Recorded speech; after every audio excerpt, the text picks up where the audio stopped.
It's an object that has baffled scientists for decades, a simple 14-foot-long linen cloth bearing the faint, ghostly image of a crucified man.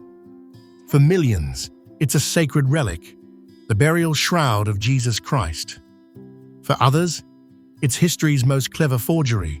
It's a mystery that pits faith against science. But what if science itself was the key to unlocking the puzzle? In 1978, one skeptical photographer was hired for a simple job, but what his camera revealed would challenge everything he thought he knew, unravel a 2,000-year-old mystery, and change his life forever. He was a professional, a technical imaging expert, hired for his skills, not his beliefs. He was also a non-practicing Jewish man, so the subject of the photograph held no religious meaning for him. It was just another assignment. But he was about to come face to face with a mystery that would defy easy answers. The subject? A simple linen cloth. The evidence he captured would lead him on an unexpected journey from profound skepticism to a firm conviction in the cloth's authenticity. This is the story of Barrie Schwortz. In 1978, Barrie Schwortz was a successful commercial photographer, a graduate from the prestigious Brooks Institute of Photography, specializing in scientific and technical imaging. His work was precise, objective, and all about the facts. Raised in an Orthodox Jewish family, the story of Jesus was, to him, a narrative from another faith. So when he was invited to join a team of American scientists traveling to Turin, Italy, he was hesitant. The group called themselves the Shroud of Turin Research Project, or STURP. Their mission was unprecedented: to conduct the first-ever, in-depth scientific examination of the most revered and controversial relic in Christendom. Schwartz initially said no. It seemed like a lot of work for what he assumed was just a painting. To him, it was an interesting puzzle, maybe, but not something worth his time. But the members of STURP were persistent. They didn't need a believer. They needed an expert. They needed someone who could capture every microscopic detail with unflinching accuracy. His skepticism was actually a plus. It guaranteed his work would be objective. Intrigued by the technical challenge and the sheer audacity of the project, Schwartz finally agreed. He packed his state-of-the-art cameras and equipment, seeing the trip as a unique professional opportunity, a good story to tell. He had no idea that the story would end up becoming his own. In October 1978, the STURP team assembled in the Royal Palace of Turin. For 5 intense days and nights, they had unprecedented access to the shroud. The atmosphere was a strange mix of a sterile laboratory and a sacred space. The team of physicists, chemists, and imaging experts worked around the clock, running dozens of non-destructive tests. Schwartz's role was crucial. As the official documenting photographer, he was tasked with creating a definitive photographic record for future analysis. He methodically shot every inch of the linen, using different lighting setups and film types. He was a man on a mission, focused entirely on getting the job done. He was capturing data, not divinity. The first clue that this wasn't just another job came not in Turin, but back in his darkroom in California. It's a moment that's now legendary in the Shroud's history. As he developed his black and white film, he watched in stunned silence. Normally, developed film produces a negative. Light areas appear dark, and dark areas appear light. But as the image of the Shroud emerged from the chemical bath, something happened that just shouldn't be possible. The negative image on his film revealed a perfect, positive portrait. The faint, ghostly figure on the cloth transformed into a lifelike, detailed image of a man with real depth and dimension. Schwortz, a photography expert, was looking at what appeared to be a perfect photographic negative that had been somehow encoded onto the cloth itself.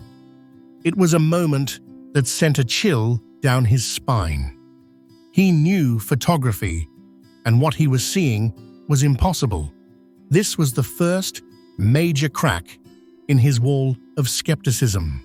How could a medieval forger, centuries before photography was invented, create a perfect photographic negative? That single, baffling discovery in the darkroom turned Barrie Schwortz from a detached professional into a reluctant investigator. The question burned in his mind. If it wasn't a painting and it wasn't a photograph, then what was it? The rest of the STURP team was asking the same thing, and the data they collected only made the mystery deeper. As the scientific results started rolling in, a stunning picture began to form. Microscopic analysis found no evidence of paint, pigments, or dyes. There were no brush strokes, no directionality to the image at all. It was as if the image had been delicately scorched onto the very topmost fibers of the linen, a discoloration just microns thick. If it was a forgery, it was made using a technique that modern science still can't explain. Then came the second bombshell. Two members of the team, who worked for the United States Air Force, put Schwartz's photographs into a VP8 image analyzer. This was a high-tech device used by NASA to create 3D topographic maps of planets from 2D photos. On a normal photograph of a face, the result is a distorted mess. But when they fed the image of the shroud into the machine, a perfect three-dimensional relief of a human body appeared on the screen. The image wasn't flat. It contained encoded 3D data, where the image intensity was directly related to the distance between the cloth and the body it once wrapped. This was a property unlike anything seen in ancient art. The evidence was piling up, each piece more inexplicable than the last. For Schwartz, the easy explanation of a medieval forgery was becoming scientifically impossible to defend.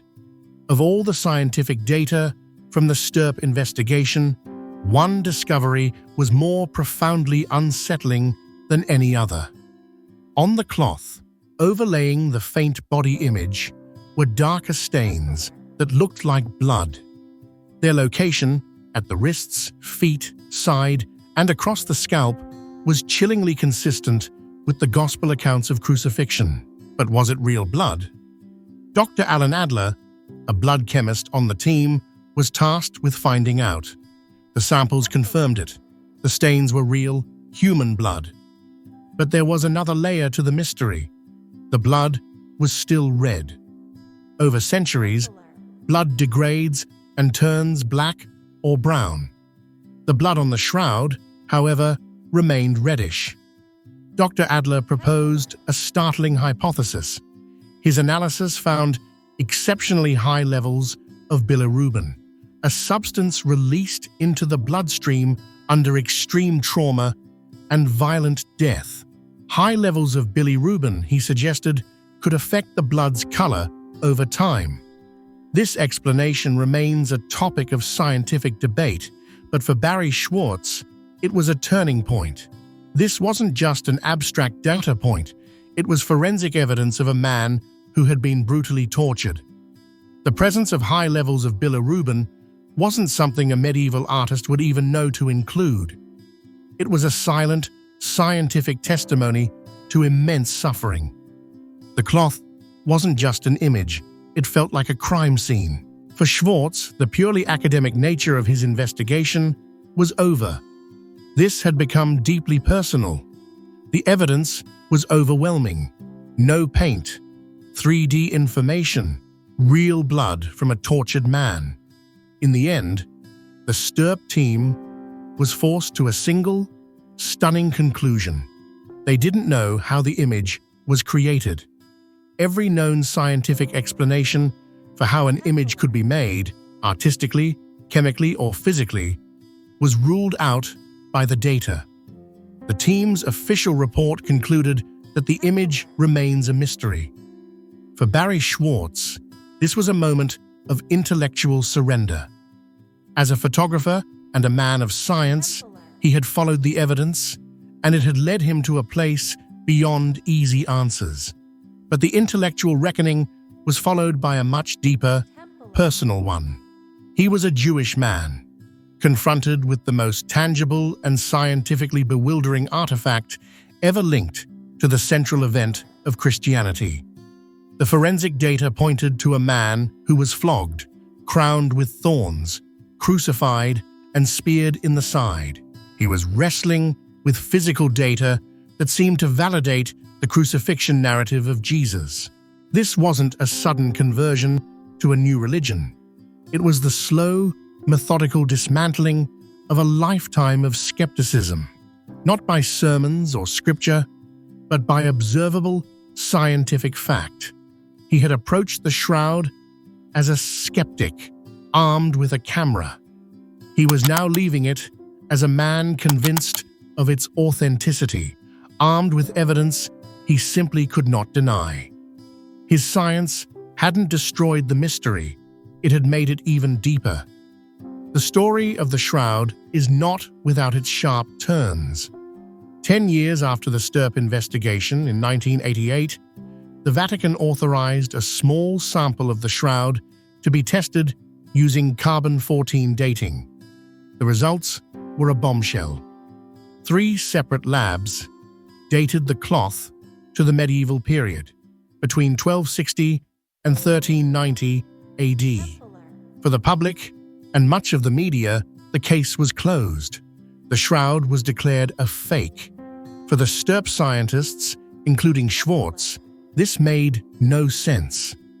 It flew in the face of the mountain of chemical and physical data they had collected.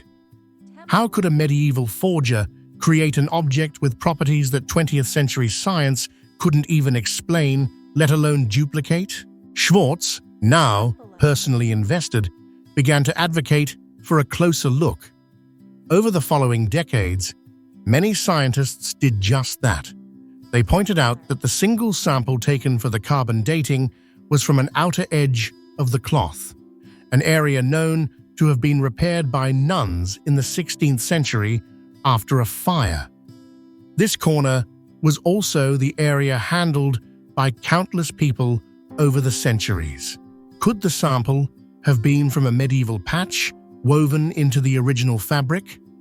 In recent years, that debate has intensified. New research has emerged challenging the 1988 dating. Scientists like Dr. Liberato De Caro and Professor Giulio Fanti have used alternative dating methods like wide-angle X-ray scattering, WAXS, and vibrational spectroscopy. While these methods are themselves part of an ongoing scientific debate, their results, published in peer-reviewed journals, point to an age of approximately 2,000 years, placing the cloth in the time of Jesus. For Barrie Schwortz and others, this new data was a vindication, confirming what the original Stirp findings had always suggested. The medieval date was the anomaly, not the final answer. The 5 days Barrie Schwortz spent in Turin in 1978 defined the rest of his life. He came back not just with photographs, but with a new purpose. He realized the massive archive of data and images he'd created was too important to be filed away. He had become the custodian of the most detailed scientific record of the shroud in existence. In 1996, Schwortz founded Shroud.com. The website became the world's largest online resource for shroud information, a digital library of scientific papers, images, and historical documents. He made his entire photographic collection available, letting a new generation of researchers and a curious public examine the evidence for themselves. His goal was never to preach, but to educate. In 2009, he took it a step further, establishing the Shroud of Turin Education and Research Association, or STERA Inc., a non-profit dedicated to preserving the precious Stirp archives and promoting future research. For decades, Schwortz traveled the world, lecturing to all kinds of audiences, from skeptical scientists to devout believers. He never presented himself as a preacher, but as a witness to the evidence. He simply laid out the scientific case, piece by piece, and let people decide for themselves. The man who once wanted nothing to do with the Shroud had become its most dedicated and credible archivist. Barrie Schwortz's story is a powerful example of where honest, skeptical investigation can lead. He didn't go to Turin looking for a miracle. He went to do a job, armed with the tools of science. He followed the evidence, fully expecting to expose a fraud. Instead, he found a mystery that went beyond his understanding. His journey reminds us that science and faith don't have to be enemies. For Barrie Schwortz, the camera lens became a window into a profound enigma. His meticulous scientific inquiry didn't lead him away from his own Jewish faith. It reconnected him to it. He followed the light and the data, and at the end of that road, he found something his science couldn't explain, but that his commitment to evidence could not let him deny. He went to photograph a cloth and ended up capturing a snapshot of his own journey, from skeptic to the Shroud's most unlikely and powerful advocate. The Shroud of Turin remains one of history's greatest enigmas. Is it a miraculous snapshot or an inexplicable scientific puzzle? What do you believe? Let us know your thoughts in the comments below. And for more stories where faith and mystery collide, be sure to subscribe and turn on notifications. This book is your beginner's guide to understanding Scripture. Find peace, build relationships, and discover purpose in today's world. Ready to decode the Bible? Find Bible Decoded available on Amazon now. If this content blesses you and you'd like to support our mission, you can buy me a coffee or give a super thanks. Every contribution helps us create more content to inspire and uplift others. Make sure to subscribe so you don't miss out on my future videos.